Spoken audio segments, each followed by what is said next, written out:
Sir కూటమి ప్రభుత్వం మీకు ఎలా అనిపిస్తుంది సార్? బాగుంది. ఏ విధంగా అంటారు?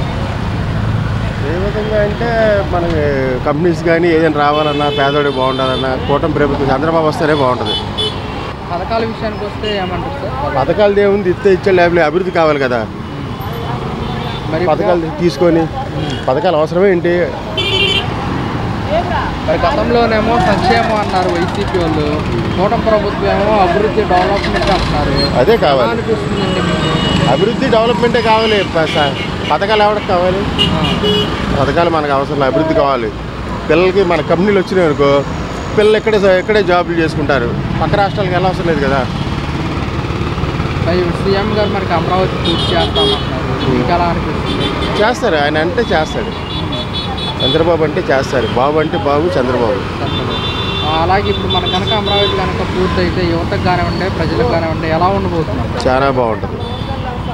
అదే చెప్తున్నానుగా, అభివృద్ధి మన అమరావతి అభివృద్ధి అయితే మన పిల్లలు కూడా ఇక్కడే బాగుంటారు. వేరే రాష్ట్రంకి వెళ్ళవసరం, హైదరాబాద్ చెన్నైకి వెళ్ళవసరం, ఇక్కడే బాగుంటుంది. అమరావతి పూర్తి చేసి తెలుగు జాతి ప్రజలకు అంకితం చేస్తామంటారు సీఎం గారు. మీకు ఎలా అనిపిస్తుంది? చేస్తాడు, ఆయన అంటే చేస్తాడు. ఆయన మాట మీద నుంచునే మనిషి, ఆయన చేస్తాడు. 2019లో కూడా చంద్రబాబు నాయుడు గారు గెలుచుకుంటే అమరావతి రూపురేఖలు ఈ రోజు అసలు ఇలా ఉండేది కాదు. చాలా బాగుండేది,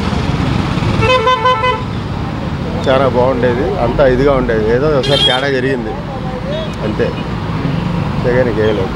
అంతా చేసేస్తారు, ఈ 5 ఏళ్ళలో చేస్తారు. మరి జగన్మోహన్ రెడ్డి ఈసారి మేమే గెలుస్తాం, వీళ్ళు మేమే పరిపాలిస్తాం అంటారు కదా, మీరేమంటారన్నా పబ్లిక్గా? అది జరగని పనులు, రాని పనులు, ఇంకా అది జరగని పని. ఇంకా నెక్స్ట్ డిపాజిట్ ఒక్కసారి ఇచ్చినందుకే నాశనం చేసి పెట్టాడు. ఎవరు ఇంకా అవన పని ఎందుకు వేస్ట్ చెప్తారు. అలాగే సొల్లు ఏం లేదు.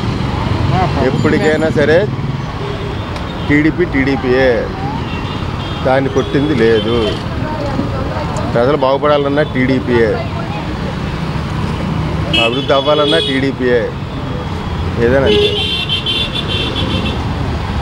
నెక్స్ట్ మేమే వస్తాము. ఈ కూటమి ప్రభుత్వం మీద వ్యతిరేకత వచ్చేసింది ప్రజల్లో. మేము ఇచ్చిన పథకాలు ఇంకా గుర్తు తెచ్చుకున్నాం. పథకాలు ఎవరికి కావాలండి? ఎప్పుడు అడుగు తింగినట్టు ఉండాలేంటి? ఎప్పుడు అడుక్కున్నట్టు ఉండాలేంటి? పిల్లలు చదివించుకోలేరేంటి? కన్నాము, చదివించుకోలేమేంటి పిల్లల్ని? వాళ్ళు పథకాలు ఇస్తే చదివించుకుంటామేంటి? అలాంటి ఏం లేదు. 3000 పింఛన్ ఇచ్చేవాడు, ఇప్పుడు 4000 చేశాడు చంద్రబాబు. లేని ముసలి వాళ్ళందరికీ మంచి ఇదయ్యాడు కదా ఆయన.